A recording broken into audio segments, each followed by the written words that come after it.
मंत्री पद की शपथ लेने के बाद मोदी कैबिनेट 3.0 में सभी मंत्रियों को जिम्मेदारियां सौंप दी गई हैं।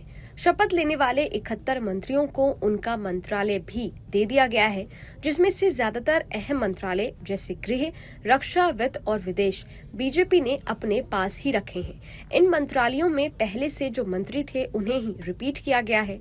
मंत्री पद के इस बंटवारे में टीडीपी और जेडीयू के मंत्रियों को भी उनका मंत्रालय दे दिया गया है। लेकिन एक सवाल जो अभी भी चर्चा का विषय बना हुआ है वो ये कि अब लोकसभा का अगला स्पीकर कौन होगा। क्या बीजेपी टीडीपी के किसी नेता को स्पीकर बनाएगी या फिर अगला स्पीकर जेडीयू से होगा। दरअसल लोकसभा चुनाव में चंद्रबाबू नायडू और जेडीयू नेता नीतीश कुमार की पार्टी किंगमेकर बनकर उभरी है। दोनों दल बीजेपी को समर्थन देने के बदले में स्पीकर पद की मांग कर रहे थे, लेकिन इस बीच स्पीकर की रेस पे बीजेपी की तरफ से दो नाम आगे चल रहे हैं, जिसे देखकर लग रहा है कि अगला स्पीकर बीजेपी से ही हो सकता है। ये दो नाम है ओम बिड़ला और डी पुंडेश्वरी का। ओम बिड़ला कोटा से बीजेपी के सांसद हैं और वो मोदी के दूसरे कार्यकाल में स्पीकर रह चुके हैं। वहीं डी पुंडेश्वरी बीजेपी की आंध्र प्रदेश अध्यक्ष हैं। पुंडेश्वरी चंद्रबाबू नायडू की साली भी हैं। उन्होंने नायडू का उस वक्त समर्थन किया था जब उनकी अपने ससुर एनटी रामाराव का तख्ता पलट करने पर आलोचना हो रही थी। ऐसे में उन्हें स्पीकर बनाया जाता है तो नायडू का सॉफ्ट प्रेशर रहेगा। उनकी पार्टी पुंडेश्वरी का विरोध नहीं कर पाएगी। वहीं मोदी मंत्रिमंडल के गठन के बाद अब ये संभावना बनी है कि ओम बिड़ला एक बार फिर लोकसभा अध्यक्ष बनेंगे। बिड़ला मोदी और शाह के नजदीकी माने जाते हैं और स्पीकर के संवैधानिक पद पर रहते हुए उन्होंने कई ऐसे फैसले लिए जो अपने आप में रिकॉर्ड है। अपनी कार्यशैली के कारण बीजेपी सहित विरोधी दलों में भी उनकी अच्छी पैठ है।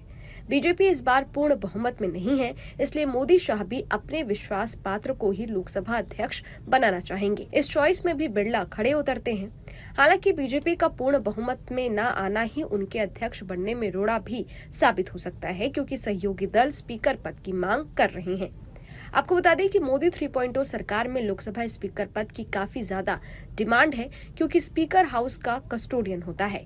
सदन को स्पीकर ही चलाते हैं और स्पीकर ही अंतिम फैसला लेते हैं। हर मामले में स्पीकर का फैसला ही आखिरी फैसला माना जाता है, चाहे वो रेजोल्यूशन के बारे में या फिर मोशन के बारे में हो या किसी क्वेश्चन के बारे में हो।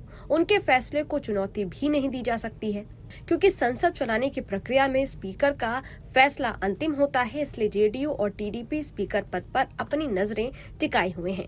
बता दें कि नई लोकसभा के गठन से ठीक पहले यानी लोकसभा की पहली बैठक से पहले पुराने स्पीकर अपने पद से इस्तीफा दे देते हैं। ऐसे में राष्ट्रपति एक प्रोटेम स्पीकर को नियुक्त करता है।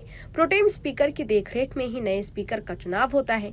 बीजेपी स्पीकर पद को टीडीपी को देने से इसलिए भी कतरा रही है क्योंकि साल 1999 में अटल बिहारी वाजपेयी सरकार के अविश्वास प्रस्ताव हारने में टीडीपी के स्पीकर की काफी अहम भूमिका रही थी। बहरहाल अब देखना दिलचस्प होगा कि मोदी सरकार 3.0 में लोकसभा स्पीकर का पद किसकी झोली में जाता है, कौन अगला लोकसभा स्पीकर बनता है।